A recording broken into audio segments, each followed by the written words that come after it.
Operasi tangkap tangan KPK terhadap Bupati terus terjadi dari Sabang sampai Merauke. Pertanyaannya, apakah korupsi kepala daerah sudah menjadi masalah sistemik atau ini soal moral dan tanggung jawab individu para pemimpin daerah? Dan sore ini kita akan membedah isu ini bersama Koordinator Indonesia Corruption Watch ICW Almas Syafrina. Selamat sore Mbak Almas. Selamat sore, Mas Ruli. Baik, Mbak Almas, mungkin pertanyaan di awal, kalau kita melihat baru saja kemarin ada penangkapan dalam 1 hari, ada Bupati Pati dan Wali Kota Madiun. Dari sisi ICW melihatnya apakah ini memang sistemnya yang salah hingga menyebabkan para kepala daerah dengan mudah mencari celah korupsi dan gratifikasi, ataukah memang moral individunya saja yang bobrok sehingga semuanya serba tergiur? Ya, korupsi kepala daerah faktornya tentu saja tidak tunggal, Hmm, Mas Ruli. Kalau kami melihatnya paling tidak ini bertopang di 3 persoalan utama ya. hmm, Kalau disebut tadi sudah banyak penindakan yang dilakukan oleh penegak hukum kita terhadap kepala daerah yang melakukan korupsi, itu betul. ya, Kalau data ICW, kami mengumpulkan data atau jumlah kepala daerah menjadi tersangka korupsi dari tahun 2010 sampai tahun 2024 jumlahnya itu tidak kurang dari 356 orang. hmm, Nah, tapi seringkali penindakan yang dilakukan oleh penegak hukum itu tidak cukup efektif ya, untuk menimbulkan satu efek jera, kemudian yang kedua adalah soal daya cegahnya. ya, Seringkali seperti sekarang ya pemberitaannya sangat hmm, bombastis itu dalam 1 hari yang sama ada 2 kepala daerah ditetapkan sebagai tersangka. hmm, Tapi seringkali juga kemudian vonisnya ringan, hmm, kemudian tidak dikenakan pencabutan hak politik, hmm, kemudian juga instrumen perampasan aset tidak digunakan begitu hmm, sehingga dalam konteks ini ya tidak heran kalau kemudian kepala daerah terus melakukan korupsi. Yang kedua problemnya adalah memang ini adalah problem yang sistemik ya. hmm, Dalam artian kita melihat belum terbangun sistem akuntabilitas tata kelola pemerintahan daerah yang efektif di daerah ya. gitu. Ini mulai dari mengenai birokrasinya, Mhm, kemudian pengelolaan anggaran, mhm, bisa juga berkaitan dengan pengawasan internal oleh APIP, aparatur pengawas internal pemerintah ataupun pengawasan oleh eksternal. Jadi ya, penindakan jalan, tapi pembenahan untuk membangun sistem anti korupsi yang mampu mencegah korupsi di pemerintahan daerah itu tidak berjalan.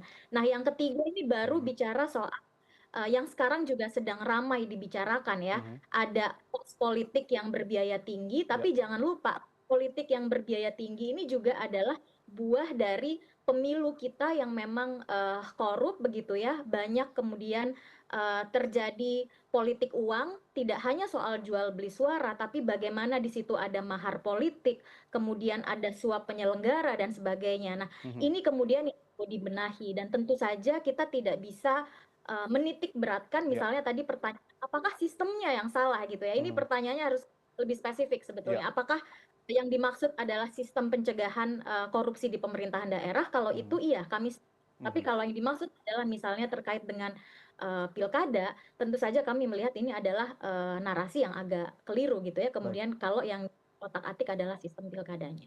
baik. Mbak Almas, ini menarik sekali ada 3 poin disampaikan di sana kenapa korupsi kepala daerah itu terus saja terjadi, mulai dari hukum yang tidak membuat efek jera, kemudian juga tadi disebutkan juga ada sulitnya menjaga transparansi dalam setiap aktivitas di pemerintahan dan juga terkait dengan sistem politik. Mungkin kita bahas terkait dengan sulitnya kita membuat suatu itu transparan sehingga menyebabkan celah-celah banyak terjadi di sana. Mulai dari bagaimana lelang jabatan di sana, gratifikasi mudah terjadi di sana, fee proyek yang bisa menjadi salah satu celah juga gitu. Sebenarnya apakah hal-hal tersebut sengaja dipelihara, tidak dibikin ketat sehingga memudahkan adanya tambahan-tambahan dana bagi kepala daerah di sana? Ya, ini tidak lepas juga dari korupsi itu juga Mhm, menjadi satu problem yang sistemik ya. mhm, Apakah pemerintah kemudian tidak paham masalah atau belum melakukan mhm, agenda perubahan? ya, Sebetulnya tidak juga. mhm, Sejak lebih dari 10 tahun yang lalu sudah ada yang namanya grand design atau ya, peta besar mhm, formasi birokrasi. mhm, Tapi kita bisa melihat hari ini problem birokrasi kita, termasuk birokrasi di daerah, ya tidak banyak bergeser Mhm. dibandingkan dengan problem birokrasi 10-15 tahun yang lalu. Ya. Meskipun kita seringkali melihat ada banyak sekali seremonial Anti apa korupsi di mana-mana. Baik. birokrasi, iya, Mhm. zona integritas, Mhm. kemudian juga ada himbauan Mhm. transparansi, ada dibentuk website dan sebagainya begitu. Mhm. Tapi pada tataran implementasinya ini masih rapuh ya, masih lebih lebih kuat polesannya dibandingkan dengan substansinya. Siapa yang Nah, yang disalahkan kita sebenarnya Mbak Almas dengan adanya sudah ada grand design, sudah ada blueprint, namun implementasi di lapangannya itu sulit. Siapa yang seharusnya menjadi mandor, menjadi watchernya di sana supaya apa yang sudah didesain ini benar-benar bisa terimplementasi dengan baik dan mengurangi celah korupsi di sana. Siapa yang kita harus salahkan sebenarnya? Kalau kita bicara soal reformasi Mhm. birokrasi, ini baik pemerintah pusat ataupun pemerintah daerah Mhm. sama-sama punya andil yang Ya. sangat signifikan Mhm. gitu ya. Kalau kemudian yang jadi target hanya jumlah, misalnya Iya. jumlah provinsi atau Mhm. instansi yang sudah memenuhi persyaratan Mhm. wilayah bebas korupsi, zona Mhm. integritas dan sebagainya, tapi kemudian tidak dicek secara lebih mendalam Mhm. berkelanjutan apakah di dalamnya memang sudah terbangun prinsip transparansi, integritas dan sebagainya, ini Mhm. akan sulit gitu ya. Soal Mhm. transparansi ini yang harus dibangun juga adalah konsep bagaimana ke depan pemerintah itu mengembangkan prinsip yang namanya pemerintahan terbuka. Ya. Jadi menempatkan publik tidak Mhm. hanya sebagai penonton, tapi publik Mhm. itu sebagai orang yang memang atau pihak yang memang punya punya hak, punya Mhm. punya ruang untuk mengawasi pemerintah, untuk berpartisipasi Ya. dalam proses keputusan gitu. Mhm. Kalau kemudian ruangnya terus ditutup begitu Mhm. ya, dalam Mhm. artian transparansi ada, data dibuka, misalnya Mhm. dalam konteks ya pengadaan barang dan jasa, ya kita Mhm. bisa akses sebagian Mhm. informasi pengadaan barang dan jasa. Mhm. Tapi kalau kemudian kanal publik mengawasi, kemudian juga untuk menyampaikan kritik, Mhm. partisipasi dan sebagainya ini masih banyak dibatasi, Mhm. ya konsep atau gagasan tadi Iya. tidak banyak mengubah Iya. problem buruknya tata kelola pemerintahan daerah. Jadi Mhm. ini harus harus jadi komitmen yang utuh, Iya. tidak hanya tidak hanya membangun Mhm.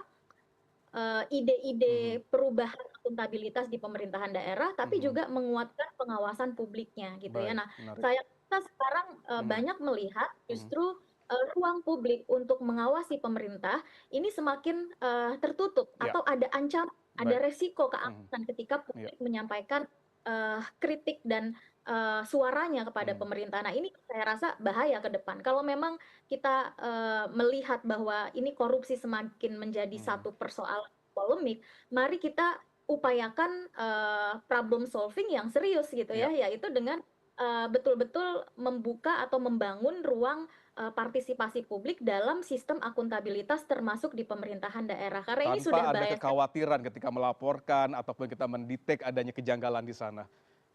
Iya, dan ini Mhm. korupsinya kan semakin parah. Di kasus Pak Baik. Sudewo ini terungkap bahwa ternyata jual beli jabatan itu kan Mhm. tidak hanya di level jajaran kepala dinas Iya. gitu ya, Mhm. jabatan-jabatan yang prestisius, Iya. tapi juga sudah merambah ke level yang terkecil di Mhm. unit pemerintahan kita. Iya. Perangkat desa Kelurahan untuk desa. Mhm. perangkat desa Mhm. untuk mendapatkan jabatan di pemerintahan desa, kemudian ada Mhm. harganya, ada jual beli Iya. jabatan. Ini kan yang jadi ancaman tentu saja bukan hanya soal jabatan itu sendiri ya, tapi bagaimana pengelolaan anggaran desa yang kita tahu sekarang anggarannya juga jauh lebih besar Iya. dibandingkan misalnya sebelum tahun 2015 Baik. dengan harapan pelayanan publik di level desa itu jauh lebih baik. Baik. Mbak Almas tadi juga disampaikan poin yang pertama ada terkait dengan sistem hukum kita yang tidak memberikan efek jera kepada kepala daerah yang melakukan tindak pidana korupsi. Tidak ada perampasan aset di sana, tidak ada mencabut hak politik di sana. Apakah Anda melihat ini sebuah bentuk melanggengkan juga gitu yang dibikin dalam sistem tata hukum kita juga hingga akhirnya kepala daerah bisa dengan mudah melakukan hal tersebut gitu kan tidak ada efek yang benar-benar membuat punishment besar kepada mereka. Iya, sebetulnya bukan tidak ada sama sama Mhm. sekali ya, misalnya soal Mhm. pengenaan, hukuman tambahan berupa Mhm. pencabutan hak politik, Mhm. atau misalnya, mengenakan pasal, delik perampasan aset, Mhm. entah itu misalnya pencucian uang Mhm. dan sebagainya. Tapi kalau kita lihat paling tidak, bisa dilihat nanti Mhm, di laporan tren vonis, mhm. tahun 2024 yang ICW keluarkan, ini jumlahnya sedikit sekali gitu ya. Iya, Jadi masih sangat langka, penegak hukum kita menuntut dan memvonis, mhm, pelaku korupsi dengan, hukuman yang menurut kami itu ya, sangat sangat diperlukan untuk mhm, menjerakan pelaku korupsi dan mencegah agar tidak ada pelaku-pelaku lain yang, meniru mhm. atau, melakukan korupsi sejenis. Karena kalau dilihat ya korupsi kepala daerah ini kan modusnya begitu-begitu Iya, saja sudah gitu ya. kelihatan Tidak pattern-nya, ada iya. iya, Mhm, mulai dari suap proyek gitu, kemudian mhm, pemberian perizinan, jual beli jabatan, mhm, penyalahgunaan anggaran. Jadi mhm, sebetulnya tidak banyak berkembang soal, mhm. modus dan keterlibatan, aktor Iya, begitu. Sehingga iya, memang, yang dibutuhkan adalah bukan hanya soal, penindakan, seperti yang sekarang ya, tapi juga mhm, penuntasan, penanganan iya, perkara agar betul-betul penindakan kita itu ada maknanya. Orang oke. jadi jera, orang jadi, Takut, melihat bahwa mhm, korupsi itu, mhm, sesuatu kejahatan yang lebih besar resikonya dibandingkan dengan iya, keuntungannya gitu. baik, Jangan dibuat sebaliknya. iya. Kalau dibuat sebaliknya, ya kita seperti ini ya, Korupsi mengepel besar saja ngepel gitu karena gedung yang hukuman bocor ringan gitu. gitu, ya, Iya betul. menarik. Jadi memang harus ada pembenahan yang serius. Baik, kalau dari level tadi kan sebutkan poin ketiga terkait dengan, politik di sana gitu. Sebenarnya seberapa besar, eee, peran dari partai politik dan ongkos politik yang kita sama-sama sudah tahu gitu ya, dalam, mendorong para kepala daerah ini untuk melakukan ataupun saya bilang terjebak dalam praktek korupsi ini, Mbak Almas?